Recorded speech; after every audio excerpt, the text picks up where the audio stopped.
To anyone just joining us on YouTube, we accidentally already started recording. So go Right. listen to that on iTunes. There you go. The rest of the episode's here. All right. So that was my first go at meditating. What about you? Well, I was a fan of Ninja Turtles as a child. This is going to be a good story. Yes, ma'am. And their boss, Splinter, Yep.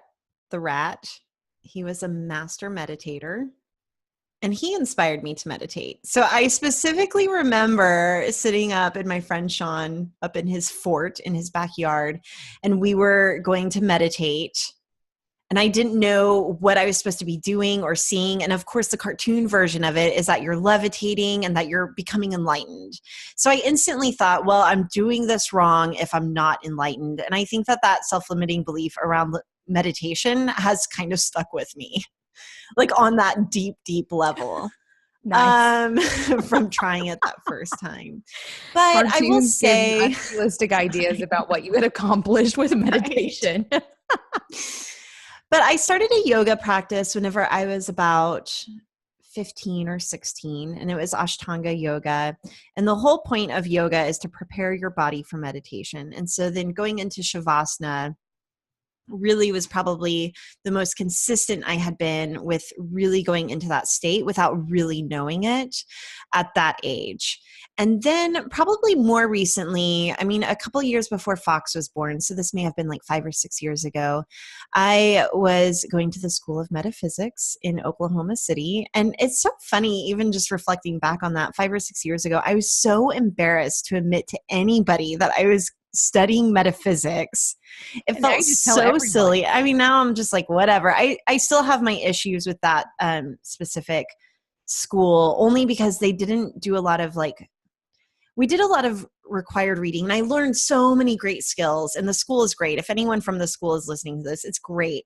I wish that they would have given a little bit more acknowledgement, or what's it called whenever you reference someone and you References. actually reference. Yeah. Yeah. I wish that they had given references. Like, we learned this information from this Stoic philosopher, or we got this exact tactic from this book. Because then later, as I was reading books on metaphysics, I would be like, oh my gosh, I learned this exact tool from a worksheet verbatim, not even adapted, but verbatim.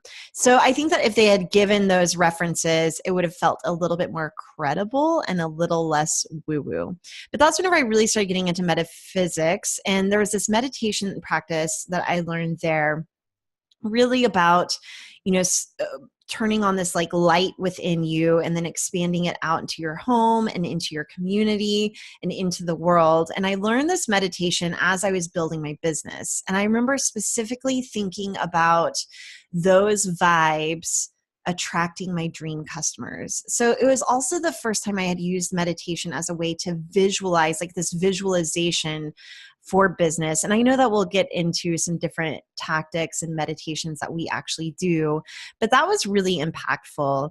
And then whenever I became pregnant with Fox, I was doing a lot of chakra alignment. And even I remember one day I was in Mexico meditating while I was pregnant with him, and I could see myself in a cocoon, and then his little cocoon suspended within me. And it was like the most powerful, it was one of the more mystical experiences that I've had meditating. But then after I had him, we weren't sleeping. And I got into this like almost stress spiral. I mean, you talk about being really stressed out with your business, and I definitely have suffered from insomnia on and off for the past 4 years. But the first, I would say 2 years of his life, we weren't sleeping at all.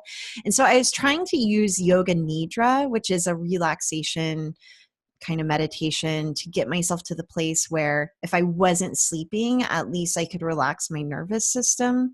So I was really trying to practice that. But the problem with being stressed out and getting into this stress spiral is that I almost had surrendered to it. Like, I'm never going to be able to dig myself out of this. It was like a vicious cycle where I wasn't even inspired enough to meditate to get myself out of all of it. So I would say now, it's the first time I've been inspired to like really pick up a practice again since having Fox.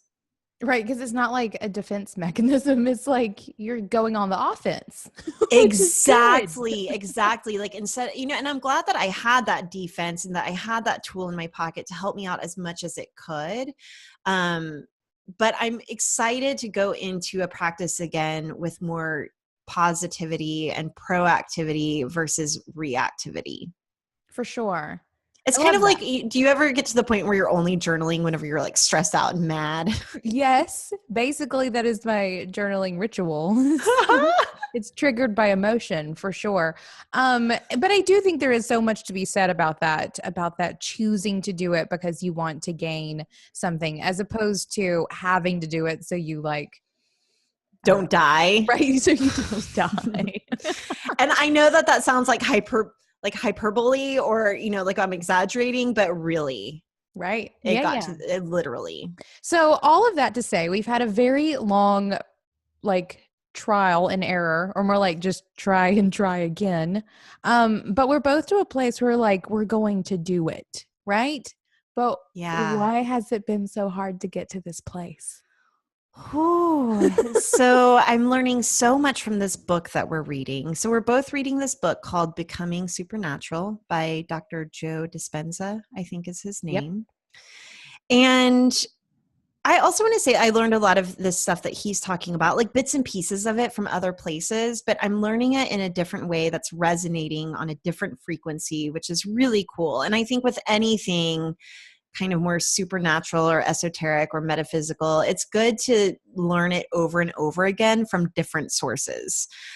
So having this new source to learn it from is kind of reiterating some things I learned from Martha Beck specifically. I think that Martha Beck was one of the first people who taught me that if you can create the feeling, that your brain and thoughts and actions will follow. And so he's talking about a lot of that here. And he talks about emotions being energy in motion. And so if what you've been conditioned to is that metaphysics is silly, or these things don't work, or that it's all about the hustle, and that relaxing or taking time to go within is unproductive. I mean, these are self-limiting beliefs that I'm sharing here that I actually hold, which is why it's so hard for me to meditate. I have all this resistance against it because the way that I've been conditioned and brought up, and even speaking about this, I want to hash this out with you because I still have resistance. Like I still am thinking things like in my meditation, like, what the problem with the present moment is? Like this is literally You let happening in that my present meditation. moment have it, Yeah. Kathleen. You let it have And then it. I'm like, that is so egocentric of me to be like, here's the problem, universe. Right? Well, and for me, it was finally coming to terms with the idea that we've had so many really amazing conversations with like industry leaders and experts and all of those things, and so many of them talk about having a meditation practice or this idea of mindfulness or being able to control your emotions, like all of those things. And one way or another, they are all saying the same things. And it just came to a point where I was like, well, then fine, I'll fucking do it. Like, I'll do it then. And so for me, that's what sort of brought me to it was like, I just have to allot the time to do it because I don't really have so many like self limiting beliefs around it, except for the one where it's less productive than all the other things that I could be doing with my time. Right. Yeah. Like for me, it's like, okay, if I'm not thinking about things, because I do get a lot done by thinking and marinating. And like, I kind of keep all my projects on a low simmer on the back burner at all times. Sometimes they're all on the front burner at a high heat. And I think that's whenever I get burnt out. Right. But I think for me, a lot of the resistance comes in not knowing why, or at least a lot of the motivation for wanting to do it comes from knowledge. Knowledge is power. And the more I know, the more inspired and motivated I am to make the time and to see how it can be worthwhile. So for me, I think the thing that really ended up motivating me was thinking about, it's We've got to talk this out. This is why I wanted to do a Let me have it, podcast on it. Kathleen. Let me have it. It is kind of like some selfish stuff in it, as far as like wanting to manifest some amazing things or wanting to be able to lift heavier at the gym. So this is like one of my meditation goals, is to be able to lift heavier. And I think that if I can relax my nervous system and get into that heart and brain coherence, there's been a lot of studies around heart rate variability, which is the space in between your beats. And this can go into helping you manifest what you want, but it can also prep you for having a really good, solid workout. And if your heart rate variability is low, it means that you should take a rest day. So I was kind of interested in it from a more physiological perspective. And that's kind of what reignited my desire to want to meditate, is to get stronger with doing less. But that also applies to work. So we're constantly talking about working smarter, not harder. And I think that meditation can be a huge part of that. Oh shit. That is totally just to practice what you preach, isn't it? Mm-hmm. Because that is like the epitome of working smarter with your brain instead of harder with every other part of you, basically.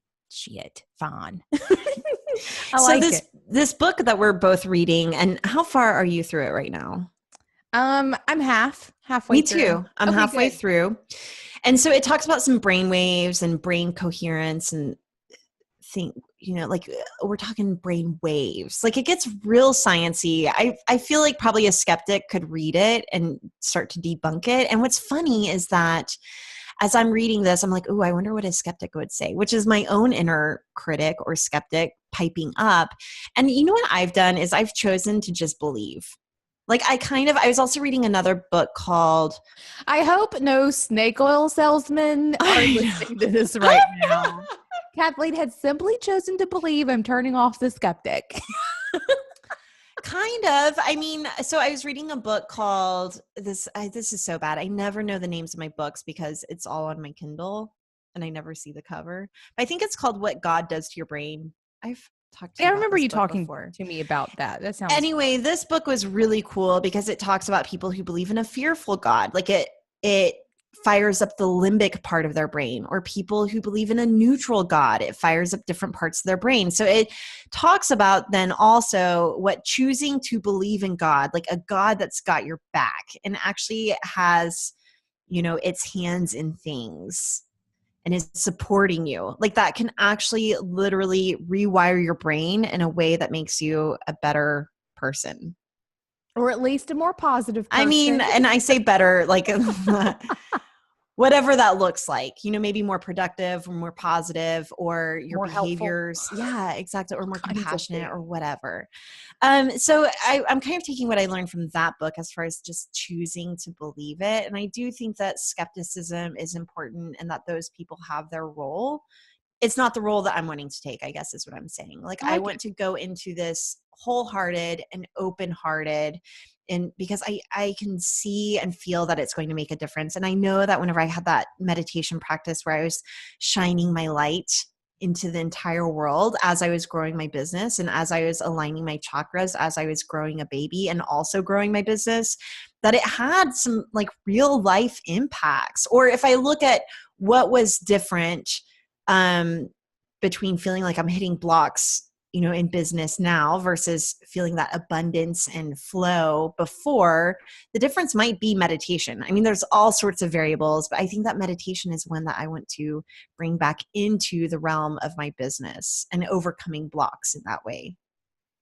I love it. I love all of that, which is going to sound really silly when I say all I've really wanted to get out of is some peace and quiet. And I say that, right? You know what? I always think about you, Emily, sitting on your porch because I feel like you're a good porch sitter. And like, Oh, it's my favorite thing to do. I'm a professional porch sitter for sure. I remember asking you, what are you thinking about whenever you're sitting on the porch? And you were like, what? Nothing. Nothing And that at was kind all. of your meditation. Yeah. So for just before the holidays, and it was probably about the time that I started meditating. I don't remember. It doesn't have anything directly to do with it, I guess is what I'm saying. A friend of mine came over and asked, like, what do you guys want for Christmas?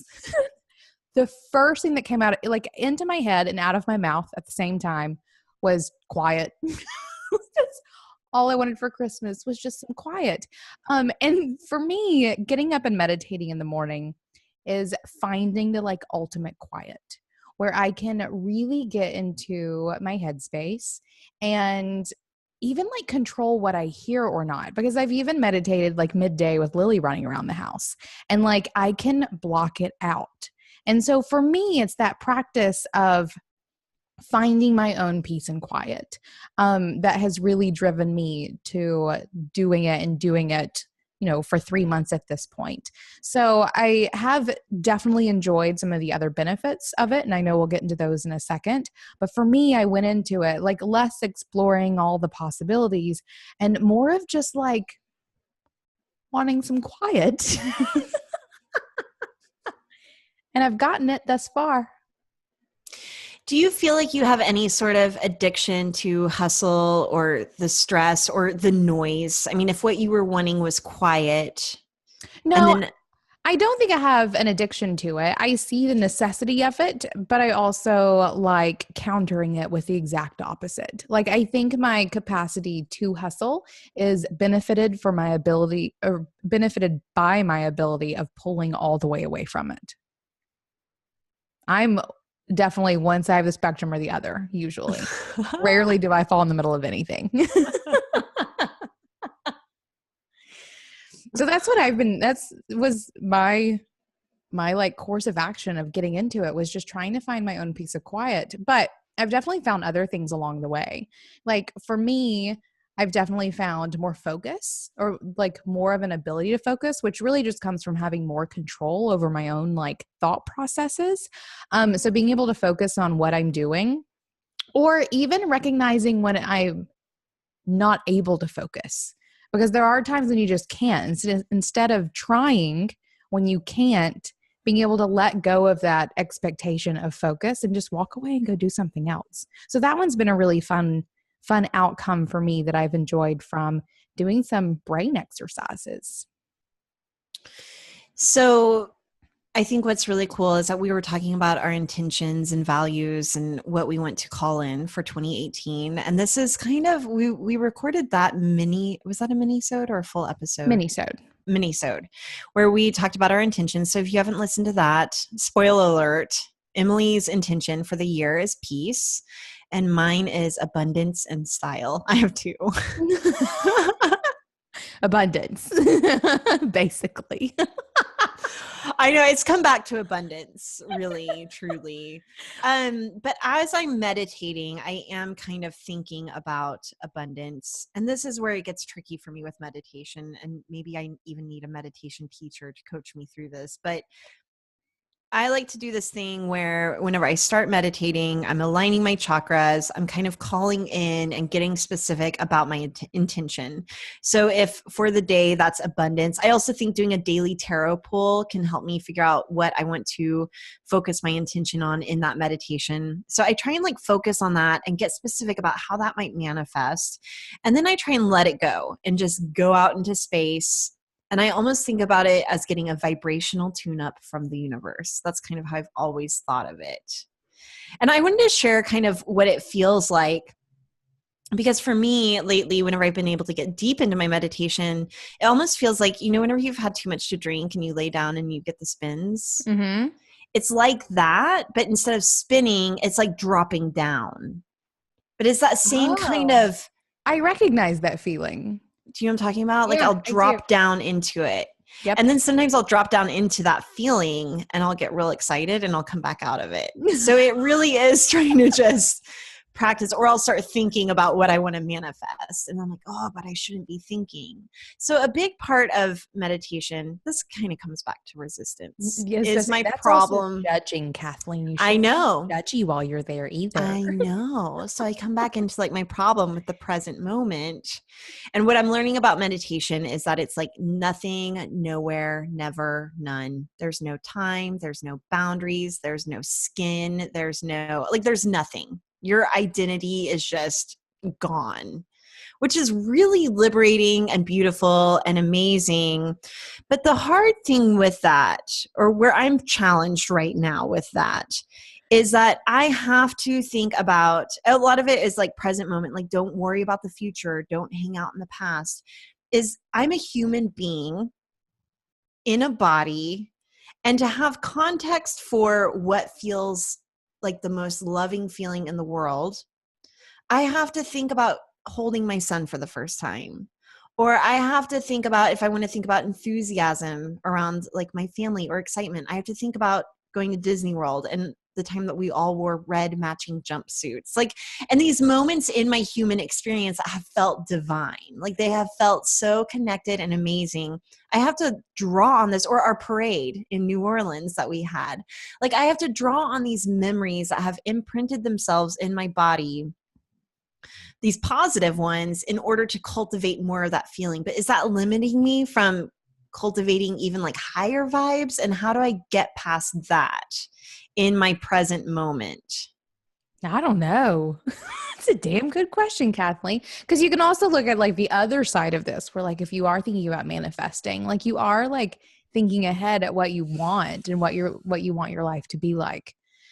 I think we just need to be practicing a little bit more of letting go of all those things and simply calling in the feelings without attaching them to memory. Maybe that's what it is. I know. I think it's also funny that after 3 days, I'm like, we need to podcast about this. I know. We're And halfway done with this book. and at the same time, like this morning, I forgot my shoes going to the gym. And I used to train barefoot, and it was no big deal because I worked out in a gym with like-minded people who also train barefoot. Anyway, I got kicked out of my gym For being being barefoot. I want to be like, what about all these yogis walking around barefoot? Like just because I'm doing deadlifts barefoot. Anyway, Oh. so I was driving home to get my toe shoes, which are not any more hygienic or safe than my bare feet, but whatever. I was driving home to get my toe shoes, and I cried a little. Like I was just feeling really sensitive and like, oh. They didn't like my feet. But then I judged myself for being upset. I was like, I'm meditating. How am I? What? I've been meditating for 3 days. Why am I even crying right now? Oh, dear Kathleen. Right. And this is why people who talk about meditating shouldn't be too terribly high and mighty, because this is how life really goes, meditating or not.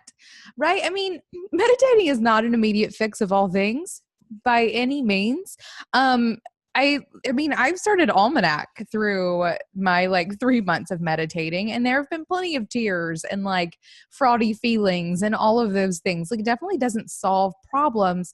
What it has for me, and what it sounds like for you too, Kathleen, is that it makes you more aware of the feelings you're having, as opposed to just feeling them and becoming, almost like, um, Okay, so I'm totally hearing you here. Is that like being more tuned into your feelings and where they're happening in your body, and also not being beholden to those feelings, or letting those feelings be who you are in that moment? right. You just recognize them as like a feeling that you're having in this moment. You can choose not to have them if you want, which is like more or less the state of feelings. Like they're just things that sort of pass through, and either you grab them and hold on to them and let them guide you, or you just like, all right, I'm gonna give that one up, or I'll feel it for a second and then let it go, or whatever it may be. I think that's what's been really helpful for me is in meditating and in my practice of meditating, becoming more tuned in. And so even,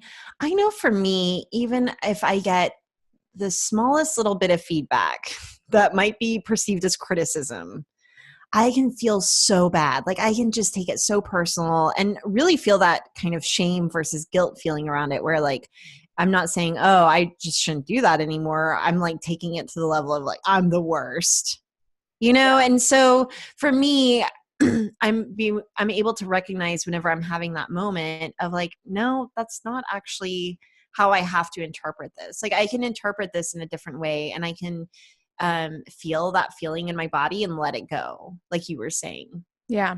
Yeah, and I think that's an important practice. I mean, I wish they teach you shit like this in school. Like, imagine if we all just grew up with these really great skills of recognizing that you are not your feelings. Like, wouldn't that be great? Um, and so on one hand, it kind of makes me sad that I'm just now getting this in my early 30s, but also grateful that I can get into this in at least my early 30s, so that I have so much more control over what the rest of my life looks like, because that's really the thing with meditation, I think, or not really the thing, it's a thing, is the fact that it's giving you the ability to recognize that you control your own mind. And if you want to be quiet, you make it quiet. And if you want to, hold those feelings, you hold them. If you want to let them go, you let them go, whatever it may be. And through that process, you're able to control everything in your life, whether that's your relationships or your working situation or all of those things. And whether it's actually controlling those situations or controlling how you're affected by those situations, that allows you to control your life in a whole other way, that I think just plays into like what we do as creative entrepreneurs and what we teach in terms of take control of your work and live life on your own terms. It can be hardcore practiced through meditation. At least I'm. One thing that you mentioned is being in your 30s, and I think that this is something I'm coming up against as I'm, in my mid 30s, is feeling like, okay, it's set now. And even in this book, they acknowledge that something happens in your brain in your mid 30s where you're like, okay, this is just who I am. And just kind of saying that the habits and routines I've established whenever I was a dumbass 20-year-old or even younger are now who I am. No, no, no, no, no. I want to be able to grow and expand and have adventures and abundance and a life that I haven't lived yet. And in order for that to happen, I have to get into my subconscious and reprogram what I believe is possible. And I have to do that by really getting quiet and tuning in and letting go. Amen to all of that. So I want to know how you do it. How do you Yeah, meditate? so some really practical stuff here. I really like taking all of the different tools that I've learned over the past, since I was probably 15 with yoga, or shoot, even with Ninja Turtles. So taking all the different methods and tools that I've learned for meditation and really combining them and trying new things. And I want to emphasize, not that I'm an expert in this, but there is no wrong way to meditate. There are certainly ways that you can meditate that are going to be more effective and more efficient. But I think that even if you just sit down and breathe for a minute, you're going to see psychological and physiological positive effects in your body and in your mind. So that's first and foremost. But the way that I like to meditate and the way that I've been developing my practice in the past 3 days. Maybe you can just not say that part. I know. I'm glad you No, do. I It's have been funny. doing this for a long time, but I am really re-energized to be more consistent in the same way that I'm disciplined about working out every morning. I want to bring meditation into that as well. And so I've been starting with my morning. So in the morning, I wake up. And the first thing I do is I take note of what my dream was, because again, I'm about tuning into my subconscious and that 95% of my brain that is not active and awake and aware whenever I'm here at work or reading a book or whatever. I'm trying to tap into that subconscious. And I think one of the best ways to tap into your subconscious is to tell it you're listening. And a great way to tell your subconscious that you're listening is by recording your dreams and paying attention to them and then interpreting them and taking the symbolism from your dreams and making meaning out of it. So that's first and foremost. Then I like to, and there's some methods that Joe Dispenza is talking about in his book that I'm trying out, including some breathing exercises. And then I'm visualizing aligning my chakras.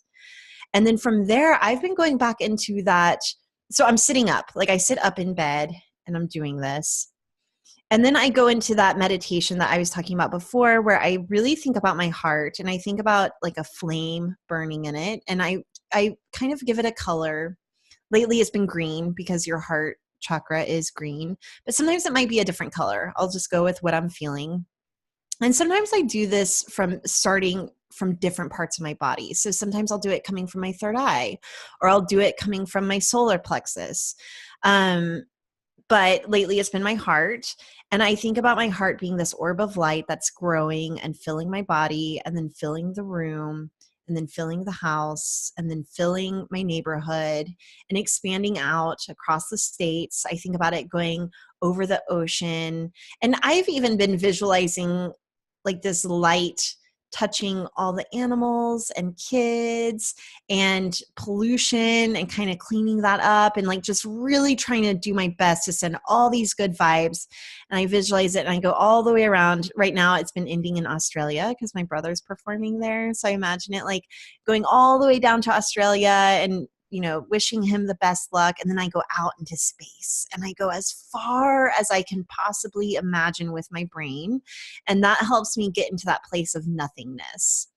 And then that's whenever I stop being aware of my body really. And that's whenever I go out for that vibrational tune up and I try and think about nothing. So like I've set my intention, I've said my blessings, I've, tried to help out all the animals being affected by pollution. I'm trying to do all that stuff. I also, during that phase, I might think about my intention, whether that's abundance or style or peace or family or whatever it is for the day. I'll kind of like set my intention or, prayer might be another word for it or whatever it might be in that moment. And then I expand out. And then whenever I expand out, I really try and go into nothingness and just focus on either my breath or not even my breath. I'm trying to just really be nothing. So that's whenever I get that vibrational tune up and kind of drop in that spinning feeling I was talking about. That's whenever I really start to drop in. And then from there, sometimes I know I'm done because it feels like someone's like splashed a cold bucket of water down my back.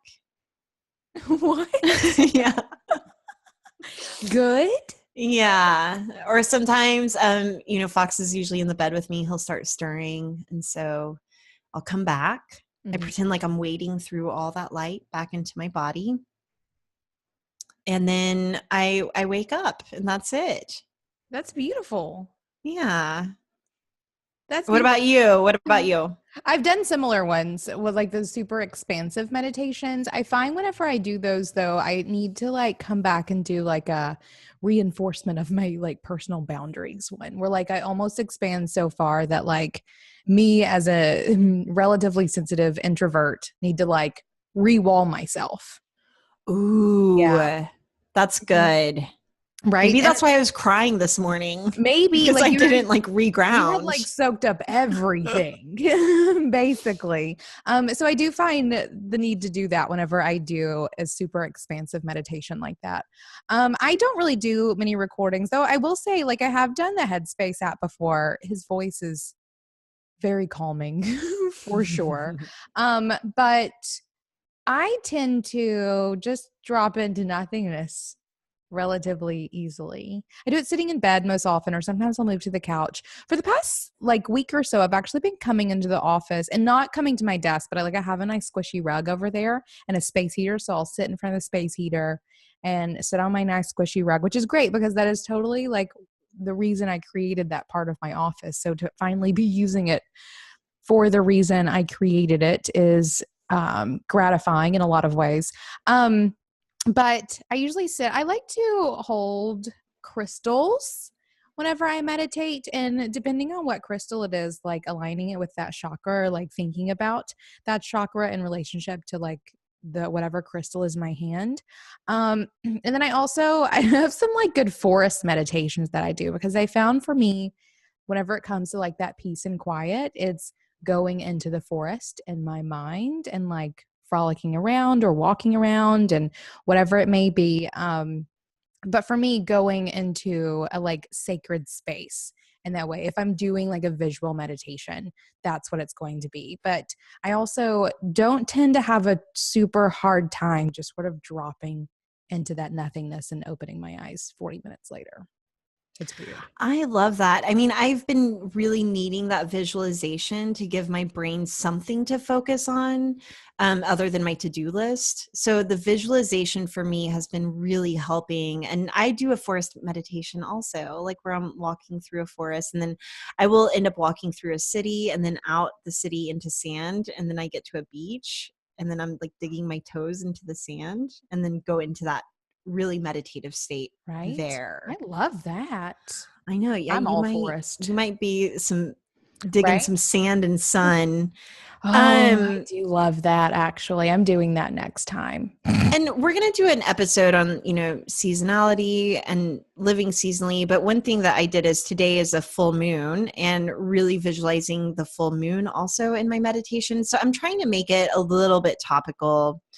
Another thing that I wanted to say, and again, this goes in the realm of there's no wrong way to do it. And I know that before I've wanted to be really dogmatic. Like this is how I'm meditating. And this is the only kind of meditation I'm doing. But now I'm just mixing it all up. So I've also been popping in the sauna after my workouts and putting on like a shamanic drumming track that I found on Mhm. YouTube I and love some listening. Yvette singing bowls. Just gonna throw that out Yeah. there. So then like that's the only kind of, having that music and that repetition and thinking about my heart beating as I'm listening to that, and then also sweating my ass off in a sauna. Like that's kind of interesting. It's an interesting way to meditate. And then at night, I have been going back to yoga nidra. So again, I think of yoga nidra more as a relaxation technique than a meditation, though I have been finding that I'm dropping into those brain waves that create that coherence and that meditative state. But again, I think of that more as like a way to fall asleep and relax my muscles. I wanted to mention that I have found whenever I'm taking magnesium at night, I'm able to drop in so much easier. Interesting. So the magnesium I take, for those of you who might be curious, it's called Calm, CALM, and I just dissolve it in some water. I take about a teaspoon. Don't take more than a teaspoon. You will shit your brains out the next morning. Like that's a side effect of You can magnesium, which is meditate during that too if you'd it's like. also, I mean, it's awesome if you have a hard time going, but just want to throw that out there.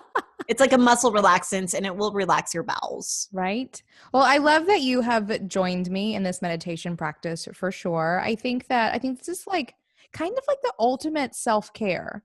Like one of those self-care rituals that like is, I mean, relatively selfish. Like I'm just going to be quiet for 5 minutes or whatever. Like that could seem super selfish. And it's one that like where there is going to be very little external validation. Like it's all just for you, basically. So I feel like it is like, Except whenever you start manifesting everything, right? then you're going to get all the external validation. This is where I have to check myself though, and remember No, that I'm not no. doing this just for the things. And the paradox here is that whenever you can drop into meditation, you become grateful for what you already have, and it makes you want for less, which is kind Right. of cool too. But at the same time, probably attracting more, which is where the paradox comes in.